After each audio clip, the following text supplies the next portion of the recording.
So, I will give us a little introduction to the setting, and then we will set the scene. In case you've forgotten about what Blades in the Dark is about. So, 1,000 years ago, a land of beauty and magic was torn asunder. The sun was rent, and demons came forth into reality. Now the city of Doskvol is a hive of scum and villainy, surrounded by vast electric towers designed to keep out the dead as they cling to the mortal realm. Those who dwell in the dark city must fight, scheme, and dare to survive. Welcome to Blades in the Dark. Whoop, whoop. Dun, dun, dun. I had some cool soundscape music. What was it called? I'll just try I this don't one. remember. Downtime. Oh well, I'll find it again. So, this is Blades in the Dark. Welcome, welcome. Wait, what are you talking about? You've been playing this for weeks. What are you talking about? I have in my head been preparing this for weeks. Yes. Well, yes. So you are the crew, the Emporium, working title. The 5 starting founding members. As we sort of set the scene, we see a warehouse at night, as it always is in Doskvol, and we see the 5 of you standing on a upper floor, looking over the coal being moved around underneath you. So, let us do some introductions. If you'd like to share your name, playbook, perhaps a physical description, and anything else pertinent like your vice or your heritage that you think might be good to know. Let's start with Saffron. Is my playbook my class? Yes. I can't remember what it is. Oh yeah, there it is. Yeah. You're a leech. Yes, I'm Saffron, the spice Monkshood, a frail old man, weathered and experienced in the world of spice running and deadly encounters in the dark alleys. I am a leech, a saboteur, and a technician, with a sordid history of failing at business and snuffing way too much mystic potions. And that's me. Nice. Pass it to someone. Pass it on. Yep. Let's go to the most easy name to say, Szaszachel. It's Zazu, like the Zazu. bird. Like Yeah. that, It's yeah. not. It is. Okay. It's canon. So, please don't make it canon. Yeah. So, Szaszachel, he is noble-born from Scotland. Years ago, before he was born, his family had made a deal with a particular demon named Satara, to obtain immortality and power, and they did so by means of vampirism. The payment that they had to provide was that they would have to give up the next firstborn into the family line. But for years, that didn't happen, so they could just go on normally, and the demon never bothered them. However, eventually, obviously, a baby was born, which is Szaszachel, and he had to be handed over. He is technically the prince, the throne, and his ultimate, goal is to basically go back and claim what he feels was stolen and taken away from him, just for the selfishness of those that were supposed to raise him and protect him. He is a whisper. For what he looks like, I can show you again on Discord. And also, Scotland was the last remaining country to get put under the control of the Imperium. Mm-hmm. So perhaps your family were the kind of royal line, but in exile. Yeah. Or like, what do they call it? Like a monarchy that doesn't actually have a monarchical Constitution. Yeah, just royalty by name, basically. Yes. I didn't know on we were this- going into so much detail. Sorry. I mean, that's what I usually do. It's Don't Daryl. worry about it. In my exactly, 30s, I went to university. Let me tell you about There's that. more I can say, especially when it comes to the name and the origins. I actually gave like a description last time, but don't worry about that. Yeah, on Discord I sent the image of what the character is supposed to look like and his special ghost mask that he uses to be able to see spirits around him. Obviously, he is haunted and guided at the same time by this demon, Satara. And shall I mention his like quote unquote nemesis, or is that not important yet? I mean, you can just mention it. Isn't it Lord? What's his face? Skurlock. Yeah, he's obviously a Skerlock, vampire. yes, who also is bound to the same demon. And he runs his own little gang, getting up to no good. Out in the Deathlands, he's got a little manor house. So yes, he may be interested in you at some point. Who knows?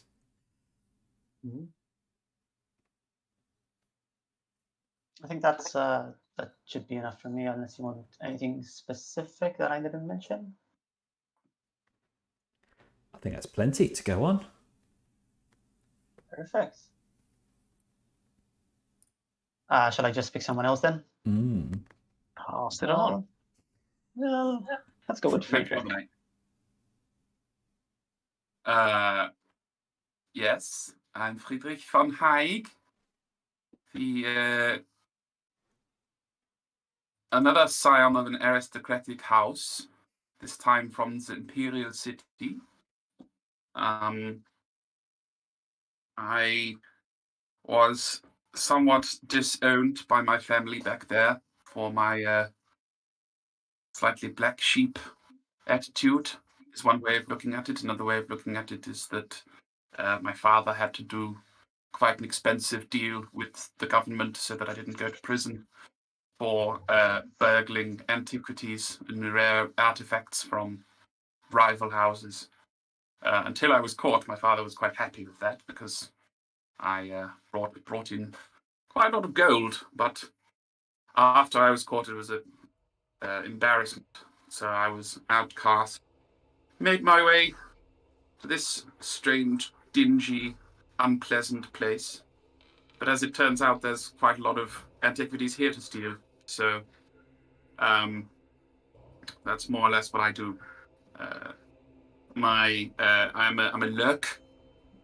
So my main skills lay in stealth and infiltration. And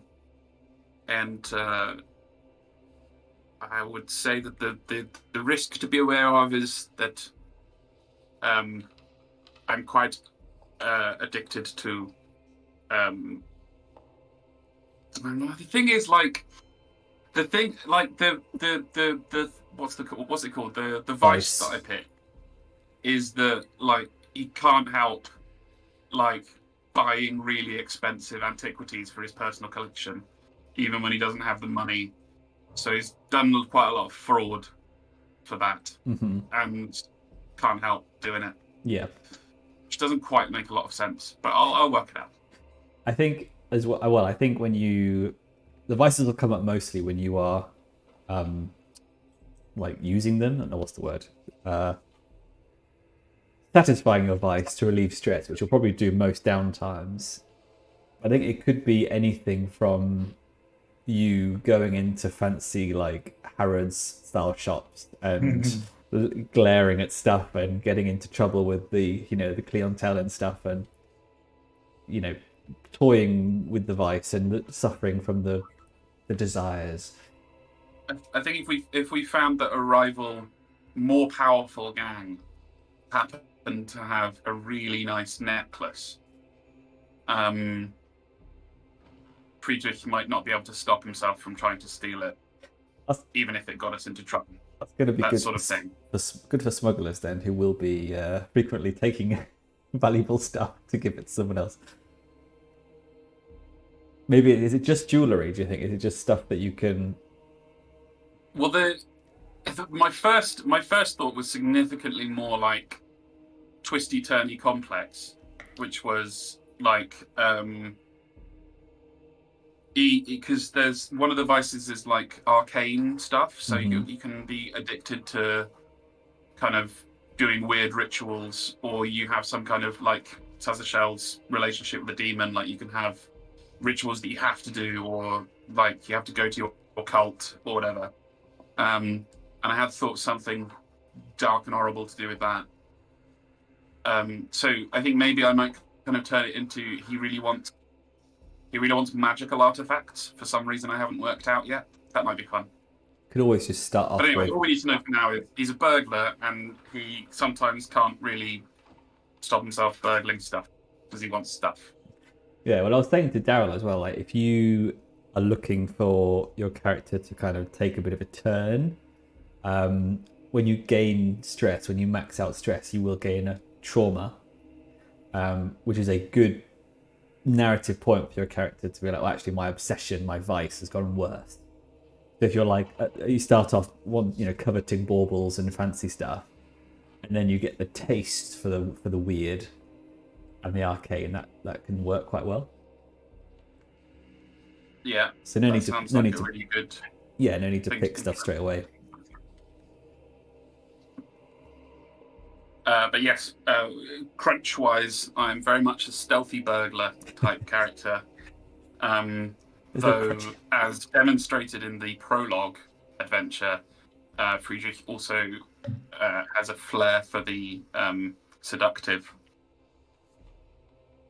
Yes. Does it very well. All good nobles do. He's very expert. We're going to say a flair Alex for the Evans survey. seducing in a German accent. We've seen that before. Yes. The ladies and the gentlemen all fall for it. Every single time. Yeah. 50% of the time, every time. And you could also turn into a vampire in this as well. It would suit the character, but we'll see. If Szaszachel pumps you full of spirits. I mean, as in team romances go, like, yeah, Friedrich's definitely got his eye on Szaszachel. Yeah. Cool. Silas, Lorenzo. You ready? Yes. So ready. Lorenzo Vincetti, the second son in his family, grew up working in his family's business, eventually being promoted to its Consigliere, second to his father, the Don. Needing to get away to lie low for a while, he joined up on a Leviathan ship on its journeys as the ship's quartermaster. On his return to the city, he learned that his father had been killed and his family's power diminished. He sought out a ragtag bunch of scoundrels and joined up with them shortly after to pay his vendetta. He's a spider. Sounded He's a like spider. Nice. And what does he look like? What does he look like? He's your kind of average mafioso, long black trench coat wearing, trilby with one side like flipped up, Toothpick. kind of thing. Yeah, toothpick all the time, hanging Electro out his mouth. toothpick. Yeah. And Nice. optional Tommy gun. Yeah, and your kind of skill sets, I think we discovered last time, is very utility based as well. Like, Yeah. I didn't realize at the Quite. time, but after learning about more of the game, like being able to assist for free, super useful. You could basically assist everyone with every role. I think. Twice per operation, I think. Oh, Twice okay. per. It's another Two not times but per score. still. You're saving yourself 2 stress per score, which is Yeah. nice. Speeder. All right.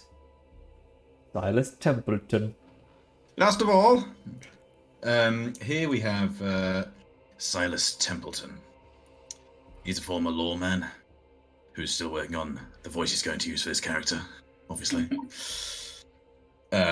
He used to be a bluecoat, fell out of favour relating to being extorted and his penchant for blowing off steam in the fighting pits, and indulging in all sorts of vices while he's down there. He's a sort of tall, average build, long, dark hair, dressed in the sort of clothing that you might expect from someone who was in a structured organization and is no longer, but sort of wants to cling to that, and that very ex-policeman-y sort of way. But obviously the Blue Coats are the biggest gang in the city, right? So it all went tits up, and he ended up in prison. So he's fresh out the cells, looking for a purpose. He is a cutter. The thing you might notice about him is one of those people who's quite still and sort of cold, but that feeling of some sort of just what's the word? Instability beneath there. You know, a sort of something might just pop, which led to him being a rather effective and rather brutal finder of information and enforcer type. So he's out here looking for to get his own back on the city, really, and take what he feels was taken from him. But he doesn't know what he'd do with it if he got it. You have your friend contact is a blue coat, right? Yes. Yeah. So he's got two relationships that might be worth exploring. He's got a friend who's a blue coat who he also knows from the fighting pits. And they nearly killed each other when things got a little bit too red mist descending, but they formed a stronger bond for it. So he still has some contacts and friends in the blue coats. He has his loyal squad, who he was the sergeant for. Although, you know, there was no one there for him when he was kicked out. He does have a sort of a nemesis as well, which I can talk to you about later about how we might work it in. But the thing that caused his downfall was someone from a gang. We can potentially pick a gang, extorting him to expose his slightly excessive vices. Yes. And he attempted to deal with it and was unsuccessful. So he was exposed and chucked away. So he wouldn't mind getting his own back. Nice. Well, Can I do over mine, because I didn't think we were going into so much detail. I missed out quite a lot. well, I'm gonna run through some questions now. I'm gonna actually have to check if some of those have been answered already. Actually, because I wasn't also expecting a lot of detail, but we'll. So we'll I see. did it right, is what you're saying. I was the one who did it right, is what you're saying. You set the tone, then Daryl reset the tone. Yes. I'm sorry. The great reset. Up to the ante somewhat.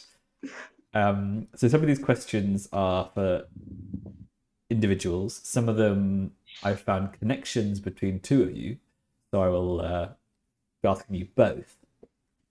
But let me start one of those now. With those, you last two, Lorenzo and Silas, you both have gambling vices, and what I wanted to know was, did you perhaps know of each other or know each other before the gang was formed? Perhaps Lorenzo put bets on Silas in the fighting pits.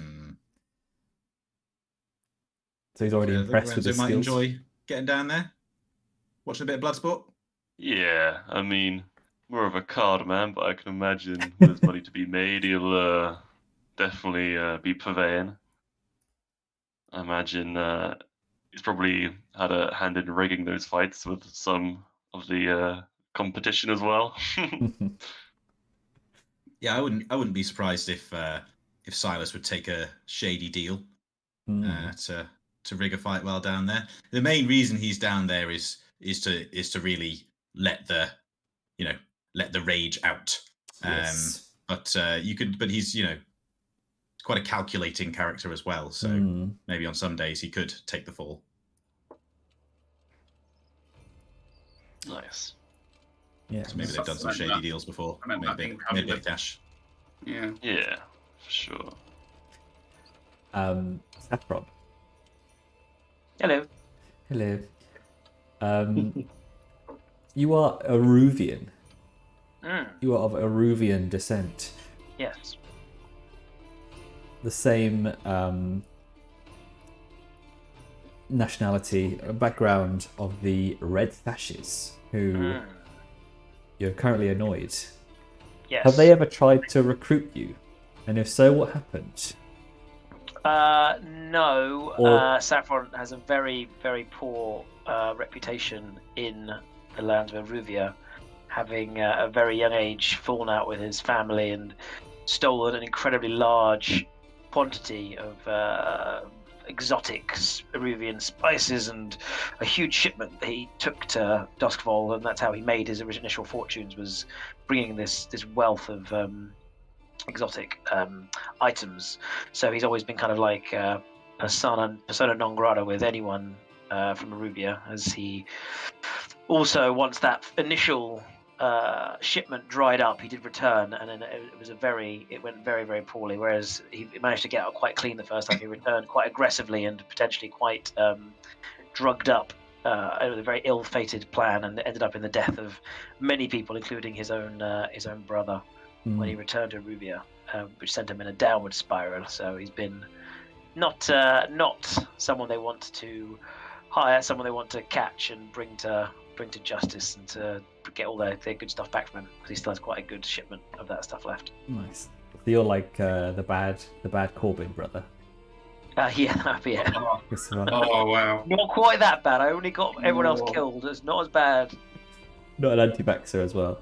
No, exactly. Goodness, no. Very believes a lot of inject him with anything. He says that's his catchphrase. I'm pro-vax. Just pro needle. Yeah. Szaszachel and Friedrich. You both have the same background of noble. Did you perhaps meet each other in the noble circles in Doskvol? Were you perhaps friends or partners before joining the crew? Well, Go ahead. no. Sorry, no. That was just hello. It wasn't actually the beginning of a meaningful sentence.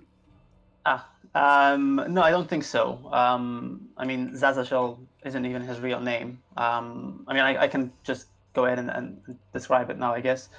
His actual real name is Pietro Argento, which was his family name, the one that was given to him. But since he was basically taken away from a young age, the demon named him Szaszachel. So you're not actually acting like a noble. Exactly. So, in fact, one of the traits of his family, hence the Argento for the surname, is that they have like white hair because of the whole vampirism thing.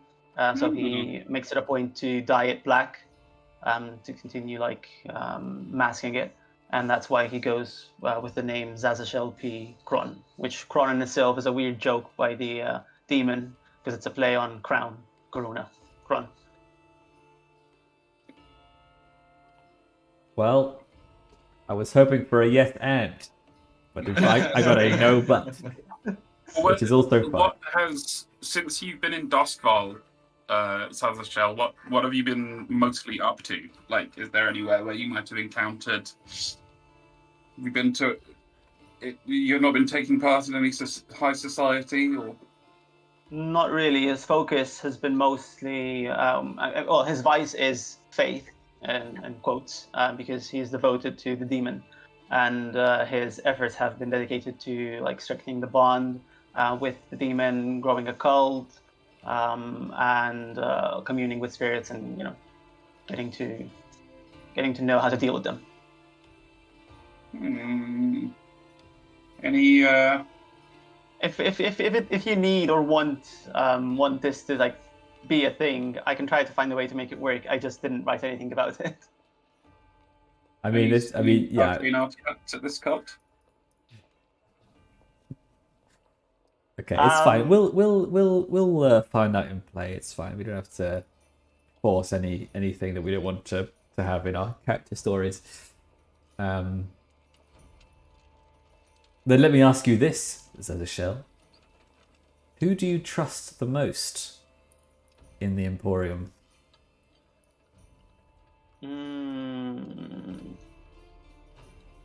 That's a very hard question because I don't know them enough yet. From first impressions or from yeah, the practice school. Given the type of character that this person has, and the advantage that they could prove to be like for Szaszachel's goal, it'd have to be Lorenzo, since he has connections that could be very helpful.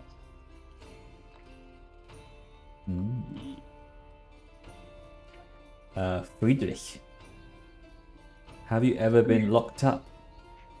Are any of your why? And are any of your friends still behind bars?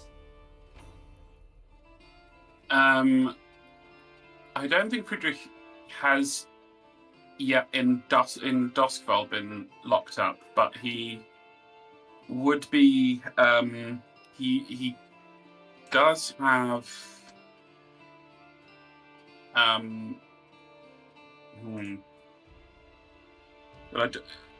Would any of my friends been locked up? Maybe, yes.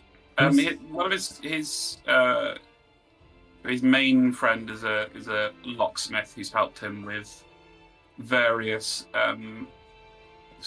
surreptitious entries into buildings before, and I think perhaps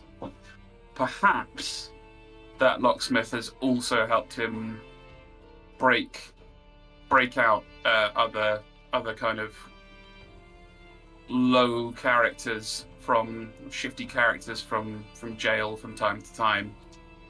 So he's probably not, because Friedrich himself is so stealthy, he probably isn't known by name or by face to the Bluecoats, but he might have been around in the authorities, possibly come into contact with old Silas. Yeah, maybe Silas might have been, looking into or trying to find out more about what's going on. Maybe not found anything though. Maybe a bit of a one that got away. That'll be fun. Or you work together like Castle. Oh yeah. Oh, somehow make that possible. Yes. Okay, let's have a think about that, because I like that line of inquiry.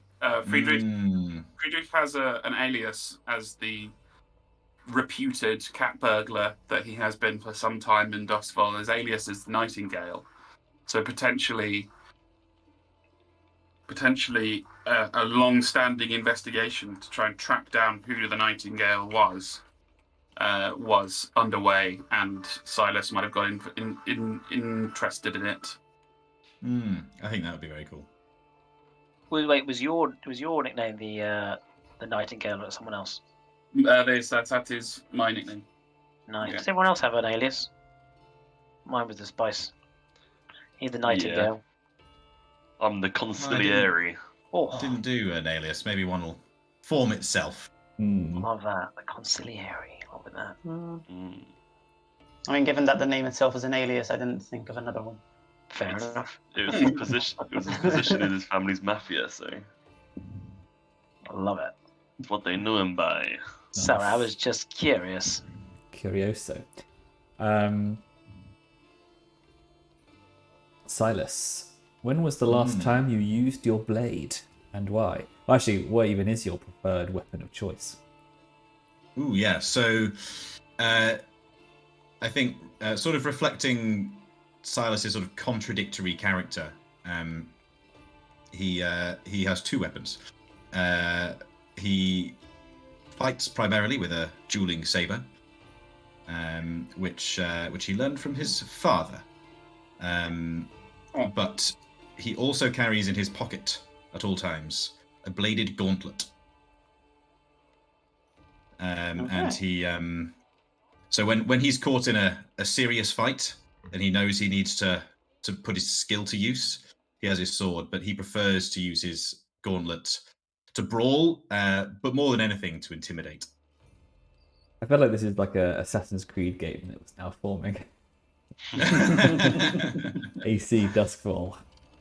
Actually, that leads to a good question. How is it bladed? That's a good question that I haven't answered. Is it Wolverine style?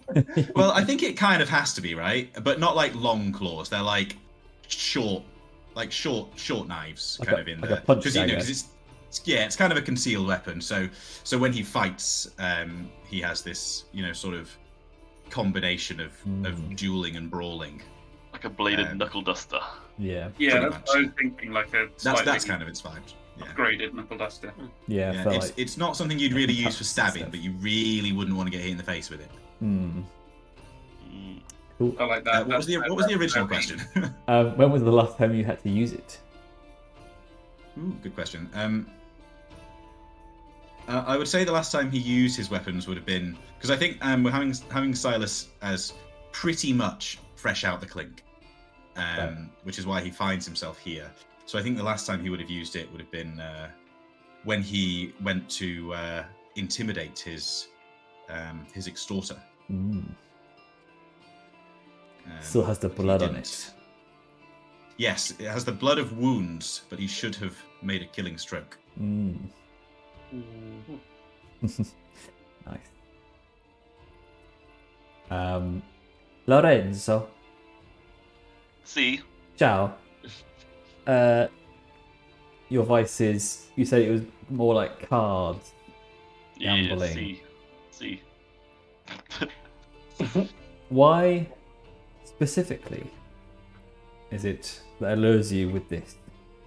The blackjack. Nice. Hmm. And with the blackjack, you can count cards. He likes to have that aspect of control in his gambling, You can't relinquish that. Very With spider. roulette, it's all from Lady Luck, But blackjack allows him to have a bit of control. Nice. Sorry, it's the most Makes a lot of sense. spider answer. Yeah. Cool. And then finally, Saffron, the spice. How did you join this crew? Did another member vouch for you? Were you a founding member? And they all latched onto me, didn't they? Yes, because I I mean, think I've been it's your workshop, Saffron. right?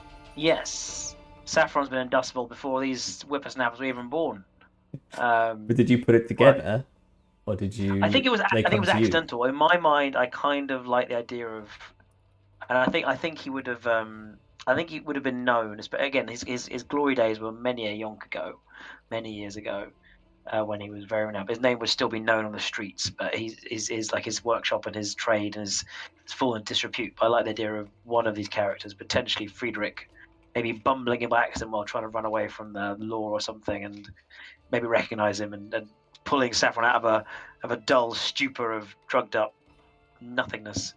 And from there, perhaps it kind of reawakened his passion for criminality and for rebuilding his grand esteem as a purveyor of fine spices and wares. And then maybe he started putting feelers out there, and people slowly kind of offered up his space as a place for miscreants and ne'er-do-wells to start building a reputation out of. And slowly the group might have gathered around that Nice. space. I like that. If you had if your shop had anything remotely kind of Yeah, it would have been. antique, It would have. or well-made kind of thieves' tools or gear or anything like that, Friedrich would have been immediately enchanted. It would have looked like that, but when he broke in to steal it, it would have fallen apart like cardboard at the front of the shop window, and you'd have probably been quite incensed and found out what was going on, because it would be very much a fake up front, because it's very much a trade for illicit drugs and stuff. So anything that looked shiny and shall we say honest work was actually probably very fake, be it made out of tinfoil or whatever the Doskvol equivalent is. Perhaps that's how Silas knows Saffron, because his fighting pit, gambling, indulgence, vice is a bit of a triple threat that all goes quite nicely together. Oh, definitely. The true oblivion of basically getting fucked up and fighting. He would have needed to get his supplies from probably a bunch of different ne'er-do-wells, but you might have been one of them. Oh, certainly. That's the exact kind of non-legal, non-ethical way of place he would supply, because no one will touch him from the more established establishment. So yeah, supplying the fighting pit with their narcotics and their steroids sounds just about right. I have a question for Saffron. Yes. Your operation, as it were, is it, or do you think it is, flying under the radar of the Bluecoats? Yes. Or is it one of those things that's like people kind of know about it, but it's like they let it slide because half of them are buying? It's definitely very selective, and again, he's not doing very well at the moment. Like, it's all kind of dried up. He's running out of gear. So definitely in the last 5-10 years, it's really down to his last bit. So, and the establishment is so wrecked and decrepit that you wouldn't even notice it was kind of anything even happening there. It's not like a busy bustle of people. It's definitely he's on his last scrape. So this is kind of his last chance to kind of redeem any kind of success in the trade. So maybe 10-20 years ago it was well known, but I think they've kind of given up on him because there's just not that much going on. So and also you're in Crow's Foot, which is not very well patrolled or controlled. Did I say controlled twice? I won't say patrolled. You said patrolled and controlled. Yeah, patrolled and controlled by the Bluecoats. In fact, you probably would know that if you were too successful, even a little bit too successful, then you would get sucked in by the extortion racket run by the inspectors in Crow's Foot. So maybe you were kind of like, well, if I grow even bigger than this, my costs are going to triple, so I actually can't operate, and it's kind of like a slow, sad high street decline. What a sad reference. You're like you're the Woolworths of illicit substances. Yes, exactly.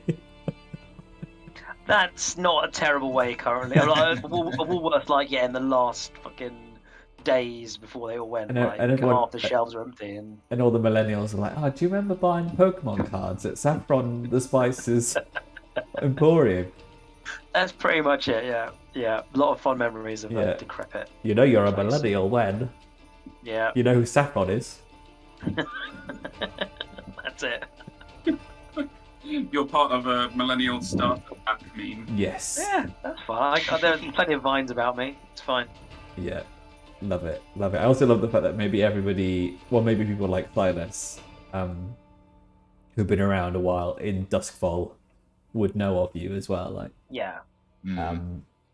Faint whispers of a washed up old hag.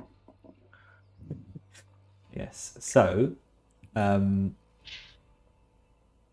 we join the action, and essentially what is happening in Crow's Foot is the established controlling gang, the Crows of Crow's Foot. Their leader has been mysteriously killed, which has weakened their hold on the region. And two gangs have decided to take the chance to take it over themselves. The Red Sashes and the Lamp Blacks. Both are at each other's throats, but the leader of the Crows managed to negotiate a peace between them, which is now up in smoke. You find yourselves in the cramped office of the Lamp Blacks' leader, Bazso Baz, overlooking the coal warehouse floor below. Several of his thugs hang about, armed for war, sizing you up. Bazso wants your answer. Are you with them or against them? Will you side with the Lamp Blacks? Will you just pretend to? Good luck, Bazso is very sharp. Will you tell him to fuck off? Are you actually here to kill him for the Red Sashes? And also, I did actually want to ask, because it's good to know, does anybody see themselves as like the face? Has anyone built themselves to be more of a face? Who we want to take priority in talking, or Definitely not. Not really. We might struggle. Silas is an intimidator, and so maybe sometimes he's the right guy for the job. I mean, who's I've got We've got Pips in Sway and Consort. I've got a pip in Sway and Consort. I've got Command. 2 in Consort, 1 in Sway. There we But go. the only thing is, I thought Lorenzo would be more like the relations, like kind of in the Yes. side. Information gatherer, yeah. Yeah. The community manager of gang, Exactly. Yeah. not the PR person. Yeah. Well, yeah, so But- I imagine Saffron not as the most, because definitely not as like most charismatic face, but just having a wealth of knowledge and experience. I gave him a few pips just so he could, he knows the area, he knows the people, he's got dirt on everyone, so Mhm. so he got a few little blobs in there, but Yeah, and I offered this. I don't know if I offered this to everyone, but if you want to redo your pips within the first few sessions, like go ahead, because they're not.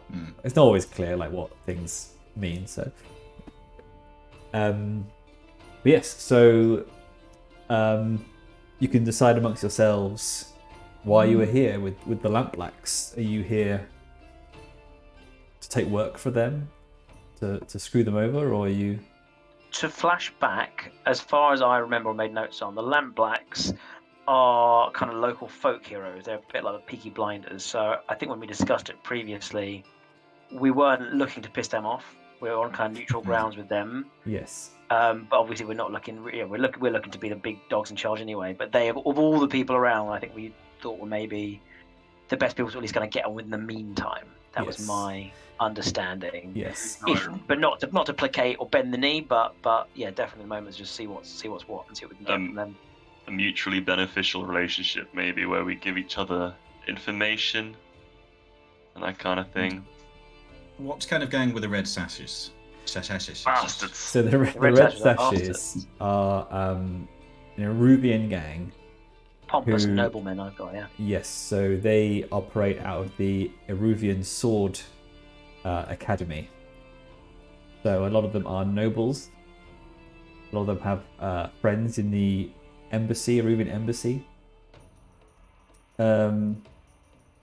What else can I tell you about them? Yeah, several members of the Red Sashes are the sons and daughters of Eruvian nobility and diplomats.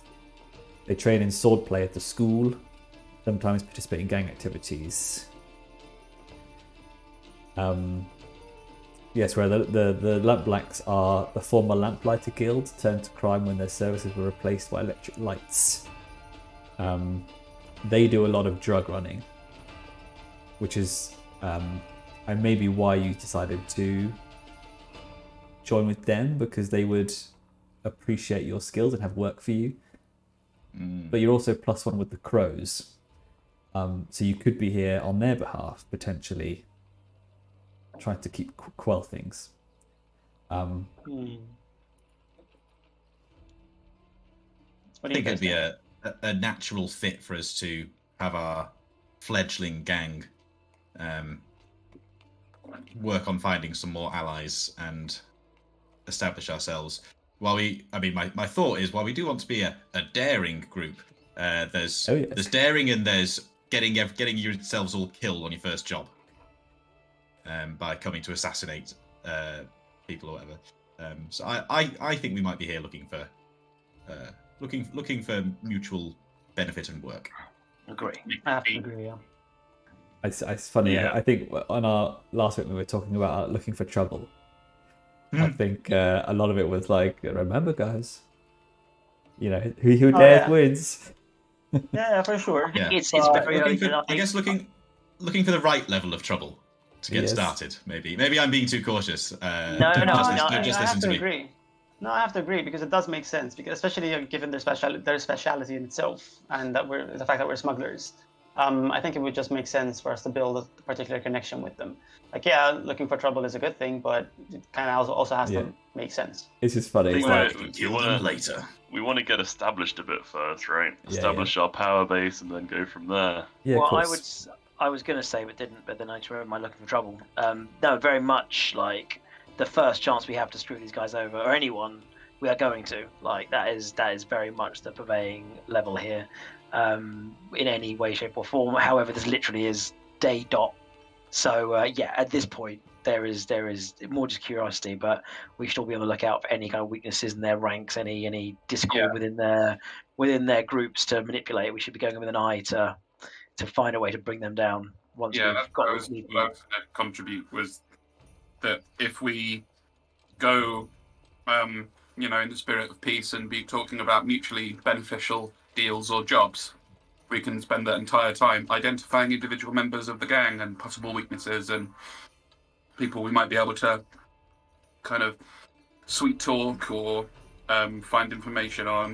We need to know about people. We need to get intel.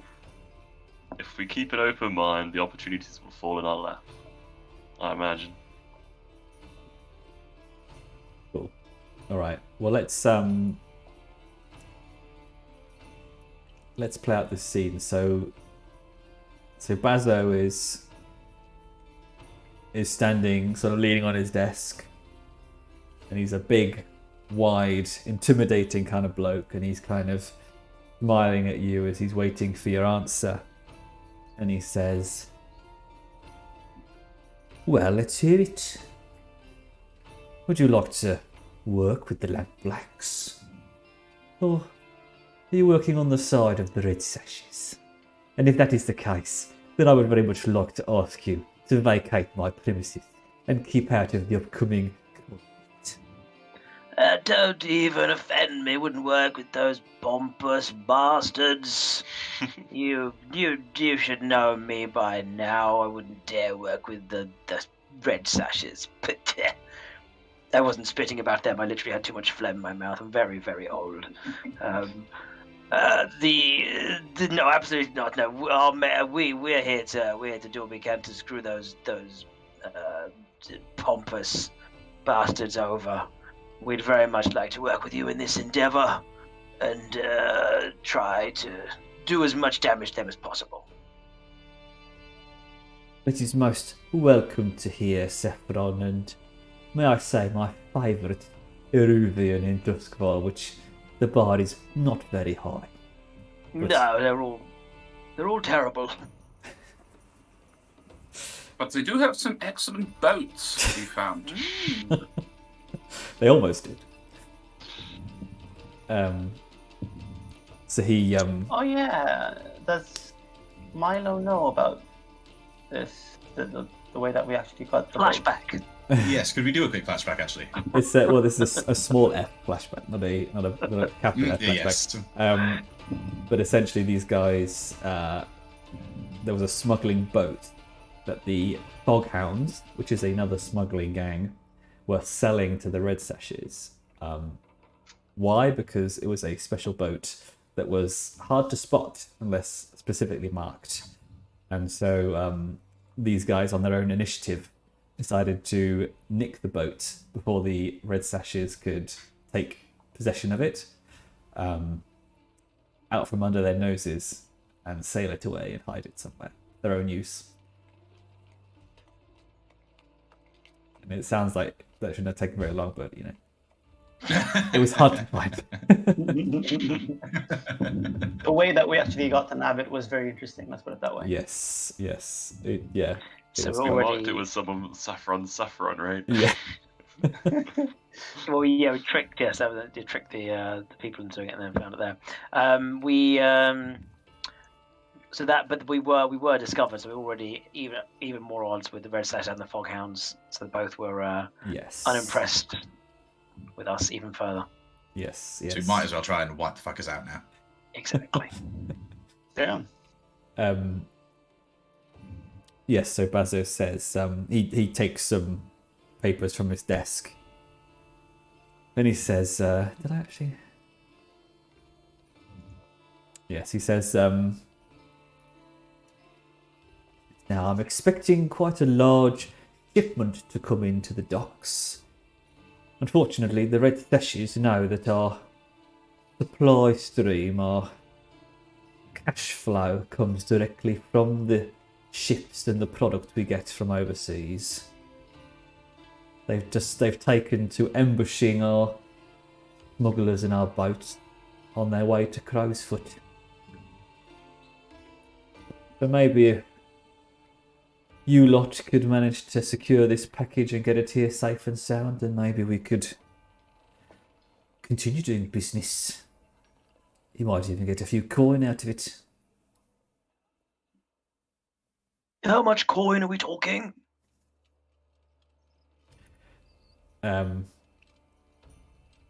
He kind of looks at his ringed finger, maybe like something on his hand, and he says, perhaps 3 coin and my trust to allow you to pitch for future endeavours. Well, it's certainly a very enticing offer. Your word is well known to be worth at least half a coin in these parts, so let's call that 3.5 coins. Round it up to 4 coins, shall we? It sounds like you need to roll an action. Ooh. I don't know how to do that. I'm very excited. You have to tell me what action you're rolling. I cannot call for an action. The actions I can do. A blowgun. No, Okay. don't want to use that. That is a item, not an action. Yeah. You can roll any. On the right hand side. So you can roll any action, but the caveat is, I will set the position in effect. Yes. So if you try to... The actions are the actions hunt, study, survey, tick, those are actions. Yes. Those are all actions. So I want to sway. Yes, okay. I want to sway. Sway with me. Saying, sway with me. Yeah, sway someone with charm, logic, deception, disguise, or bluff. Yes. Common logic. Yeah. Kind of. Nice. So I will say this is... I would say it's controlled position, because you're not in any danger, but I will say it as a limited effect because this guy's bread and butter, basically. He's a very suave operator. And okay, so that just changes the roll, right? So I press the roll, comes up with the thing. Yep, so position was control. Here we go. Submit, the effect is limited. Here we go. So that's nice. Bonus dice. What do they Yes, come sir. to play? Unless somebody wants to assist. Oh. My fellow face, Lorenzo, is this coming on? A kind of cloaked man steps out of the shadows with a lit cigarette hanging out his mouth. I'm sure you'll find our services are quite premium, and you won't be disappointed with the results. My friend Saffron strikes a good bargain, I can assure you. Would that be... Let me see. So you don't need to roll to assist. Oh, okay. You normally take one stress to assist, because your ability you don't.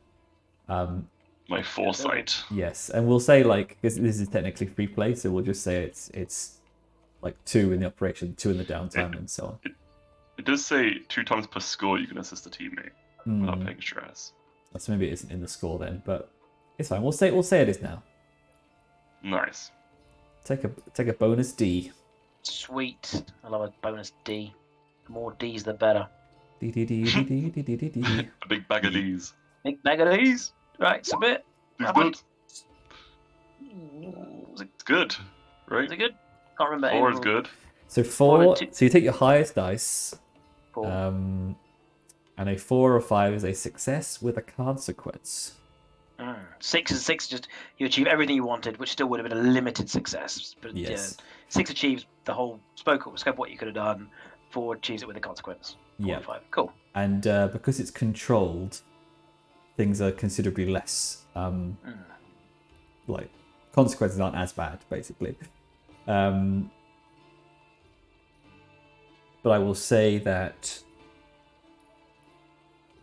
Okay, so we'll do this. We'll do this quite easy. We'll grab a clock, because I love clocks in this. And This is where you originally found the clock system, right? yes, yeah. And imported into several other games. Yes. Flying around. So you succeed. Bazso chuckles a little bit. And he wags his finger at you, Saffron, and he says, "That is right. I do know the reputation of Mr. Saffron to be a deliverer of fine service, although I am taking a particular risk with my enterprise in trusting you with this particular shipment. 4 coin it is, but you better not disappoint me." And this clock is called Bazso's Patience. So every time you push your luck with him, he's gonna lose his patience with you. Oh no. So How does that come out? We get put on the naughty step, or See. while this conversation has been occurring and Silas has been leaning on a, post, looking brooding and mean, he would like to have been, just surveying the whole room, as we did come in here for information as well. Particularly looking to see if he can understand anything about, 2 things really.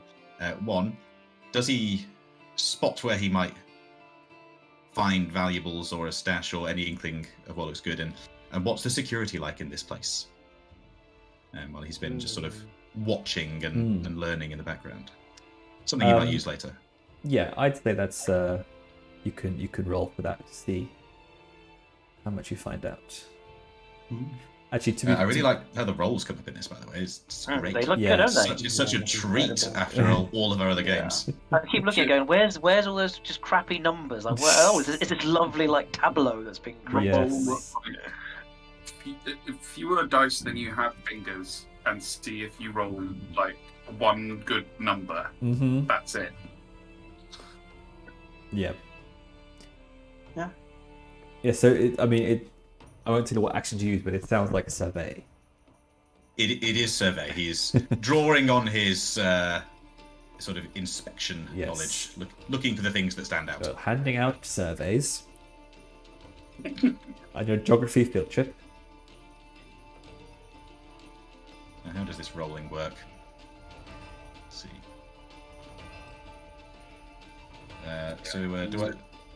Do I have a position? Am I rolling for this? Yes. So it's a controlled position. I will say the effect is also limited because they're not going to leave anything out in terms of valuables. You will learn the obvious stuff, I think. Yeah. Yes, they're just the surface stuff. Hmm. So effect is limited. Boop. Bonus dice none. So 5. So you got 1 dice instead of the Survey, yes, 1 dice. Okay. So 5 is a success with a consequence. So I think the consequence is that none of the valuables are obvious. As a copper, you probably know that they're hidden behind, bookshelves and paintings and all sorts. And if it's in a warehouse, it could be anywhere. You don't get any clue of that. In terms of the success, though, is you do clock sort of who is in the warehouse at any one time. So you can kind of see how many lamp blacks there are, get a good look at them, how strong they look. Basically, like a whole strategic assessment of if we went toe to toe. Like if you were going to lead a raid, like a blue coat raid in here, would you get your asses kicked and thrown into the river? Basically. Excellent. Yes, that's what he was looking for. So he's got should he need it, he's got a bit of a tactical insight. Yes. So if you were like in the future to attack or infiltrate this building, you would know this useful information, basically.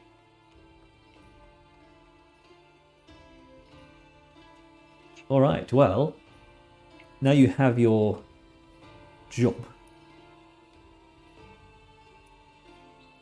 we can do gathering information if anyone wants to do that. Hell yeah. So run me back again. So it sounds like we're doing another dock-based shipment, or is it Yes. more inland already? It's going to be. Yes. So this will be from the docks. They're intercepting the shipment, right? So that could be along a canal leading to their territory, I guess. Or it could be on the docks themselves. So you are picking up the shipment and taking it. Oh, okay. But you We're could be smuggling it. Yes, you could be intercepted. I see. So we're collecting the shipment from the lampblacks, taking it to the docks, or it's arriving at the docks? That's a bit I was unclear on. So you are picking it up from like a person or a location at the docks. Then you are transporting it to the the lampblack's lair. Gotcha. Yeah, I wasn't sure which way around it was. Do we have a note right now where we are now again? Are they pretty river adjacent just to start? I mean, we're getting the basics done before we start looking for more detailed information. Are we pretty confident if we get that we can load it on our boat and just wheel it up to their warehouse on the seafront or the waterfront? Yes. That bit should all be sort of easy to do. Good. I like that bit. Just checking the basics before we start. Don't waste our time next session trying to investigate. Right, I figured it out. We're gonna get the boat to the locks. We know that. We're good. Cool. So, yeah. Okay. Well, I guess the first thing Saffron's interested in is what is the shipment? What is the delivery? Because that's going to make a big difference based on, do we actually end up stealing it for ourselves? Is it something that we want to get to them because it might give them too much power? Is it weapons and ammunition, or is it just, I don't know, bandages? Bandages. That's what I'm interested in. Don't know about you guys. Yeah, I'm also like how the practicality of stealing it. Is it a small bag or 6 heavy chests? Yeah, that's a good point. So I'm trying to think. So we don't know. Would he have told us what's in it? I don't think he would have told you. I think he would have just told you that it was like just drugs, like street drugs, the typical stuff that they sell in. Potentially, the more expensive kind, which is why. Got some A-grade paracetamol. 59p a packet somehow. Yeah. Okay. I think. Why has his patience gone down? That was from your consequence. You pushed him for money. Oh, I thought that created the clock. I didn't realize it created and started the clock. Oh yeah. Oh, well, there you go. To be fair, 4 coin is a lot. So if we do it off, it's worth it. So, Olly, because you guys did this sort of mini mission before, just in terms of the structure, this gathering information bit, is this like more information we're trying to get from the lampblacks, or is this like, a phase of the operation where we might do other things? So this is basically free play leading up to the score, where you can sort of say, oh, I case the place, I pick out a route, I look for shortcuts, I do all that sort of stuff. Not necessarily stuff that's not laying it out exactly how you would do it, but it is that kind of thing where it's finding information, talking to people. It could be as simple as asking Bazso, what like more, pushing him for more information and rolling for that. Watch out for that clock. Well, I think Silas would, and I don't know if anyone would come with him, but he would head down to the docks themselves and start looking, sort of, interrogating the dock workers and people who work there about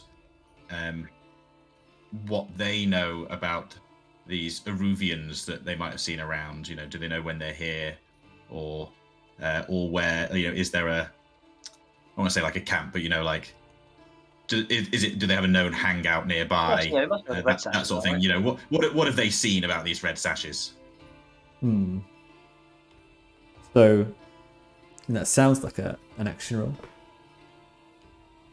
It does. I He's just- gone.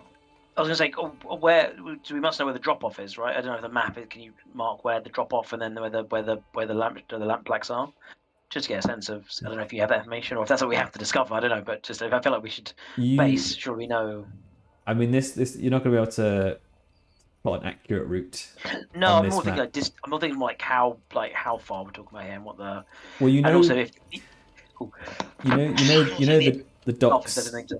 Yeah, you know the docks are like a almost like a Venetian style area where there's Right. lots of canals. Stuff is loaded off of the big ships in the docks. Then they are craned onto smaller boats that take them into the city or through the rivers to where they need to be, as the easiest mode to move large objects. So the easiest thing for you would probably be you would know this, to basically take the product, put it onto your boat in the docks, take the canals to get it back that way. Great. Cool. You could try Oh, and take it on foot or in borrow a wagon or something. No, I was more trying to figure out the where it was in case there was like kind of like what Milo's doing, trying to find an area to find out more about who'd be coming in. So that's the missing factor. But Milo, sorry, you carry on with your investigation. Yeah, so he'd probably go down and he'd look for a dock worker who's I don't know, loading boxes somewhere on his own. Yeah. We can have a quiet conversation. Szaszachel will actually join you, but before doing so, he'd like to see if he can sense anything in the ghost field, any movement inside the office that we're at right now. You're sensing the ghosts in the warehouse. Mm-hmm. Well, like what skill are you using to do that? It would be a tune, and I could also wear the ghost mask to help. I'm thinking because the spirits are actually, they are visible to the human eye if they are present. But I would be able to see like traces and that sort of stuff. Yeah, okay. Roll me an action roll. What's the position? Are you trying to do this like without Bazso noticing?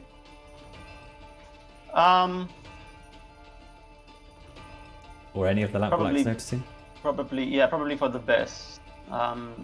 Just so that they don't get suspicious. Then I'll say it's a risky position.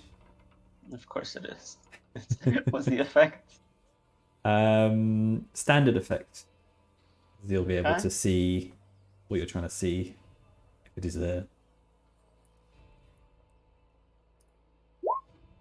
Well, that sucks. 3 to 3, so 2 failures. Yeah, so you go to sort of inspect. Maybe you go to like put your mask on, like so sort of incongruously. And one of Bazso's thugs sort of points their sort of crowbar at you. Says, "Here, stop that then! Stop that, you spook! We'll have none of that around here, thanks." Here, Baz. Just This spook's trying to spook things. raises his arms, like takes it back off, and just backs off, and goes behind Silas. Not this again. And he's like, "I've got my eye on you, spook." Silas no ghost for you. doesn't like respond much, but from his sort of casual leaning against the wall, just has that sort of slight shift of movement to sort of, just that little bit, like a sort of unsettlingly small movement that makes it seem as if he's ready to defend himself. Your leather creaks, your leather coat. Yeah, exactly. It's just a sort of Nice. All right, so we'll go back to you Silas at the docks. Mm. Remind me again what you're trying to do. So he is speaking in a very friendly manner to dock workers, looking for what they know, because was it Baz? Mm-hmm. Bazso Baz. Because Baz said that the red sashes had been, intercepting and attacking shipments, maybe. So they must have been around the docks. So he wants to find out, like, where they've been seen, and what they know about their presence in this area. Like, maybe there's always 5 of them down at the pub across the road, or something like that. That sort of thing. That the workers might just have seen. Okay. Which action are you using? He's going to use the command action as he leans into a sort of quietly walks up behind a dock worker who's just doing his bit, and surprises him and asks for the information and says, like, "So, you might not have heard of us, but we can probably look out for you around here. The thing about looking out for people is you've really got to help them do their jobs, and it can be mighty difficult to do your jobs, if you sustain some sort of workplace injury. So it would be in your best interest to tell us anything you know about those Eruvian nobles." And now I shall roll.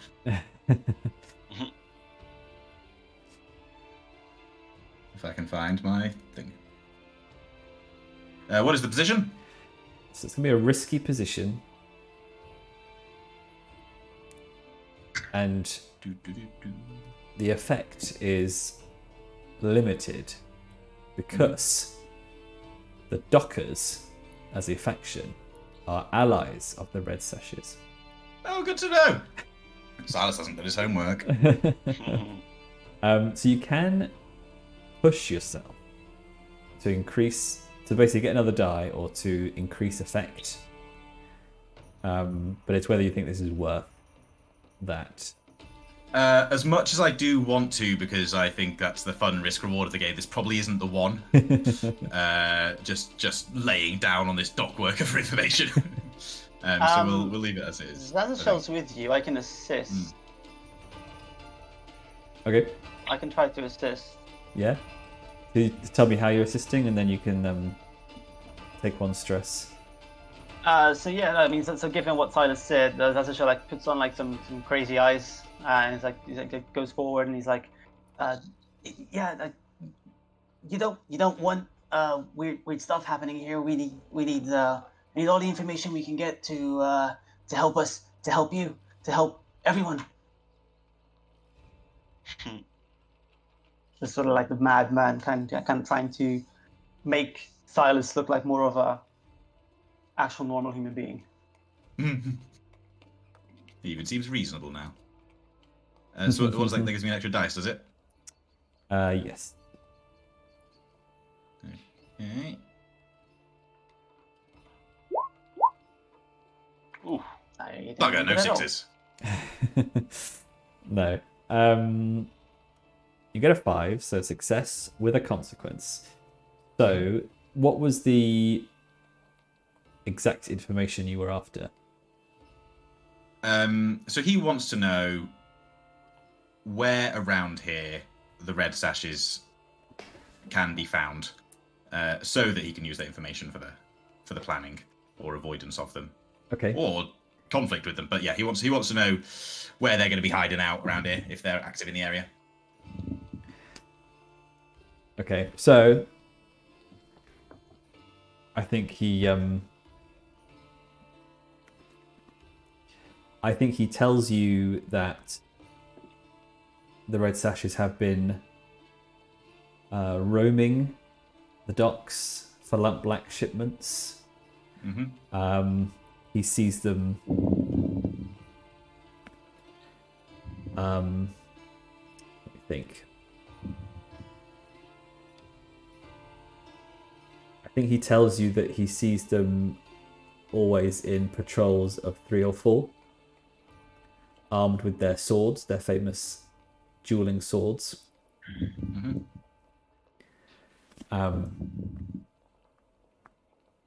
And I think that is all he's willing to say before he tries to continue with carrying his boxes and stuff. And the consequence, I think. I mean, I don't want to start another clock. I think you do. But I think He's gone clock mad. He's Clock mad. He's bloody clock mad. Does Saffron get his own grandfather clock? Oi! He's done it. With 1,000 segments. For every minute I've been alive. Yeah, I think that is going to tick the clock of like the red sashes finding you. Ooh. And it's a 6 segmenter because, you know, it's a bit of a needle in a haystack, but make enough noise like this and they will. Yes, go hunting for information on someone and they'll find out that you're asking around. Yes. And he knows who's paying him as well.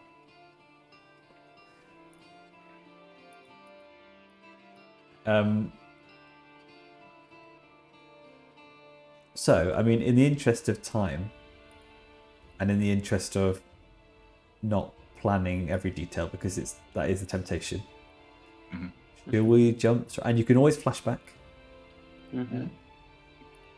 Shall we start the score? Let's do it. Yeah, go on.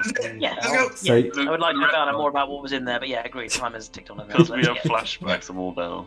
It's good to get that regular reminder that this game is about avoiding over planning. yes, yeah, Exactly. Like, so You're like right. slap You're slap right. us down when we're doing it. yeah. You're it's- right. It's Fucking a, A. it's a weaning. It's a weaning. Friedrich is well up It is for, a weaning. This is the classic. If we open up and it's like a nuclear bomb, that's a great flashback to like we did figure out it was.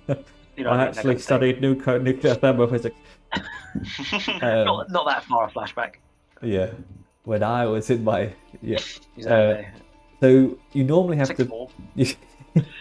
Saffron Oppenheimer. Yes, you normally have to. Saffronheimer.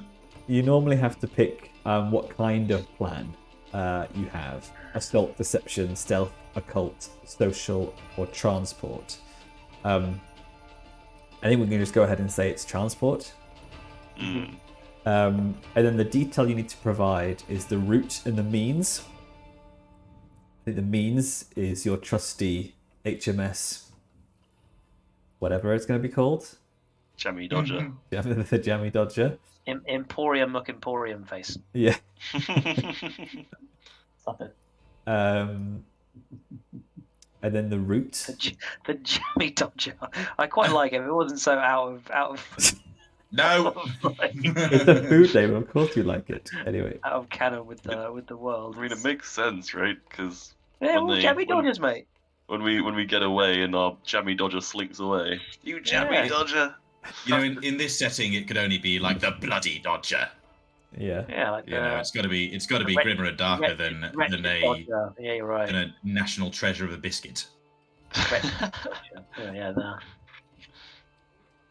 They're not that good. The Phantom Jammy Dodger. Fuck you. They're amazing. I like them. Anyway, The custard cream. It's not a bourbon. Cool. And then the route, and we don't have to establish that, but I'm assuming, yeah, canals and waterways and things. The journey itself isn't that far, even though the boat chugs along. All right, and then you need to tell me, We're gonna... go on. and then you need to decide your character's load. And the way this works, for those who forgot, and also Milo who wasn't here, you pick light, medium, or heavy, and that gives you a certain amount of slots for the mission. And the idea is that throughout the mission, you tick things off as you kind of pull them out up to your max. Yeah, you and- don't go in with them. You kind of Yeah, and light is you look normal. Medium is someone could look like you're out to do something, and then heavy is this, you're geared up, very suspicious looking. That's the trade-off. Yeah, Alrighty. I'm going in light. Is there any like trade-off on using particular skills as well? Like, are you worse at stealth? In terms of things like position, it will Yeah. an effect that will come into it.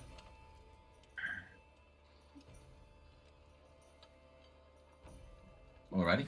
But I Get don't up. I don't think if you roll like prowl, I'm not going to say, oh, you've got a heavy load, so you're clanking along, like a paladin. So shall we tell you what the loadout is, or what the Just weight is? you can just shout out the load. Share the All load. right. So Friedrich always travels light. so Szaszachel has a fine lightning hook, which can be used. No, you to don't have to capture pick. spirits. You don't have to pick. I just want to know what the. Just As you go, just the light, medium, or heavy. Medium. as you go, then you use it once it. Just don't go over that, obviously. Yeah. Just pick stuff out as and when you need it. Okay. Well, it's medium for me. Nice. Yep, normal.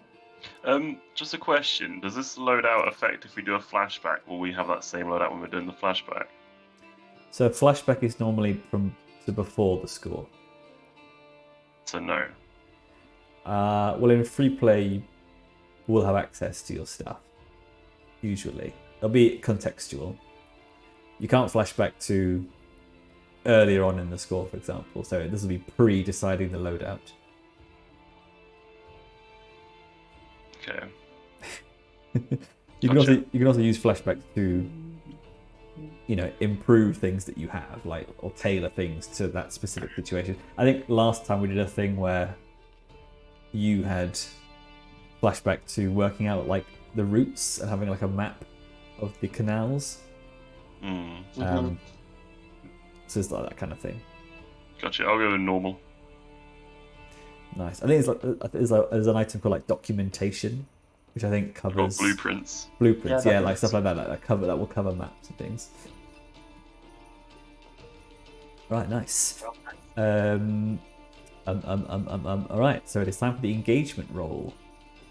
Now this is a roll which determines the starting situation. So instead of describing the beginning of the whole thing, a way of getting straight into the action. This will determine where we start the scene, how much danger you guys are in. And some things affect this roll. So you always get 1 dice for sheer luck to start with. And then you get plus or minus dice for various things. So is this operation particularly bold or daring? I mean, No. I wouldn't say. I would so, to say be it's honest. fairly run-of-the-mill. yeah, I Mhm. want it to be, but it's Smuggler's run. as far as we know, it's just some guy gives us some stuff and put it on a boat. This is our bread and butter, isn't it? Smuggling Yeah. drugs down the river. That's a nice way every time we start an operation to go, no, sir, it wasn't, sir. I could do better, sir." Daring, how is that? Daring. It's not as bold as we want. So, Yeah. we arrived on the boat. I'm just thinking about Saffron's poor knees. We haven't done the engagement roll yet. Saffron's Fine, got a velvet cushion for the boat. Is this operation overly complex or contingent on many factors? I'd say also no, so you don't No. get one taken away. Does the plan's detail expose a vulnerability of the target or hit them where they're weakest? I mean, The detail was the depends, route right? and the means. I don't think so. if the target is the red sashes, we're hitting them in the. Yeah. What does the target mean? Like the actual person we're engaging with? I think the vulnerability of I just think that's just a wash, so no. And neither are the target strongest against its approach. I think the red sashes are they don't control the waterways, that's fine. It's all very vanilla. Yes, as good as is befitting a first score. Can any of your Which friends is or a good base. Yes. Can any of your friends or contacts provide aid or insight for this operation? Well, yeah, I was going to before we started to crack on. Get in touch with our very own this multiverse's Perkins / Stasia. Oh, I forgot about Perkins. Ah, yes. So Yeah, Perkins we've got a is your Perkins. Technically called Stasia, but also sounds exactly like Perkins. Perkins is the arms And dealer. we call it Perkins. Oh, yes. Perkins is the arms dealer who was working with the Foghounds, and he decided to give you guys a punt instead, and was like, "I want you guys to steal the Foghounds' boat because you're more daring than the Foghounds. I need some fresh. Perkins will be so disappointed. I need some fresh, daring young scoundrels to work with." But yeah, so how do you think he would help you in this operation? I mean, I was going to ask him about again backstory on like what he thinks is being shipped in, but I don't think if I think function, I don't think he has any purpose he could help necessarily. No, on the ground. he's not a drug specialist. Friedrich may have a That's help. true. That's true. Yeah. Yeah. Sorry, I'm on a massive delay. Did anybody hear that? It did sound a bit delayed, but Yeah. Not quite. You've got a contact, right? Well, Friedrich has a couple of contacts. There's a locksmith, which is probably not the one for now, but he does have, in a very Sherlock Holmesy sort of way, have a beggar friend called Telda, who it knows the waterways like the back of her hand. A teenage girl who's kind of dragged herself up without any parents or family. Who could potentially at least be a lookout while we conduct this little heist and signal with pre-arranged hand signals to Friedrich if there are any patrols on the way. So I'm gonna say, because I think the idea with the contacts, the friends, is they're not just going to join you in every score and put themselves at risk. So I'll say maybe you can roll for it, and to see like how good, because if you roll a 6, then she helps, and then with a consequence, you may have to offer her a cut potentially, which may not be worth it. Oh, she's very affordable.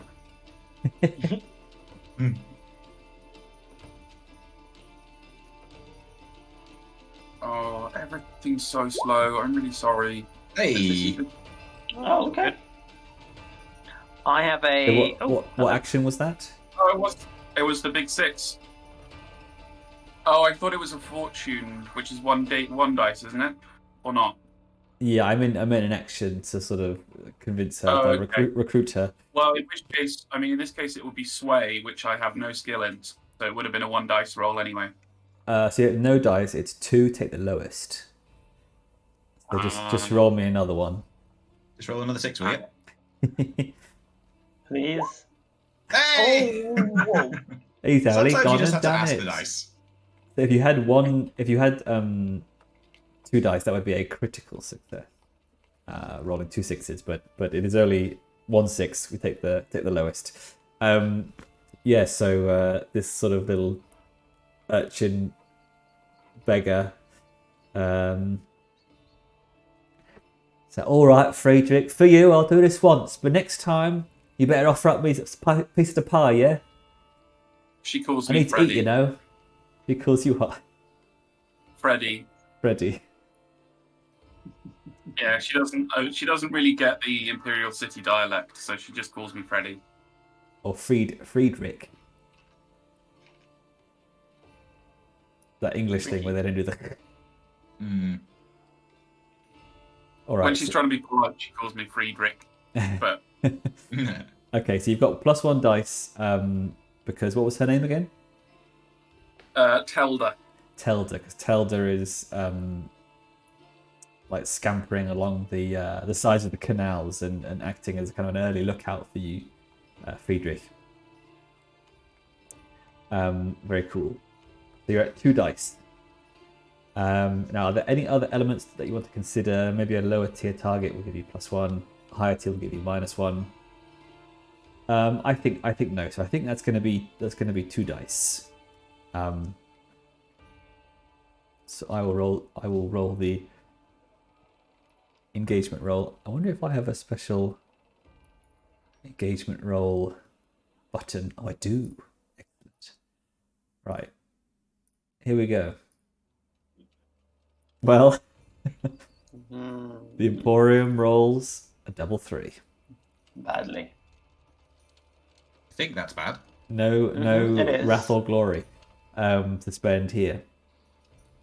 So you are starting in a desperate situation Gotta love it. for your starting score. What's the in-world context for that? What's kind of happened? So, I mean, normally the way the engagement roll is, the interpretation that I quite like is that it's how you dealt with the first obstacle of the score. So I think you find yourselves at the drop-off location, and one of the lieutenants of the Lampblacks, called Pickett, this kind of shrewd, very sharp eyes, always looking at you, almost like they're looking. He's like looking through you, and he's standing by these crates, and he's sort of going through which ones you need to take, and he's saying, "What do you call yourselves, the Emporium? That's a dumb name."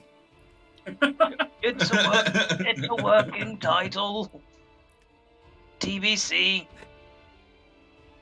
"Well, you better see soon." And then he spits on the floor.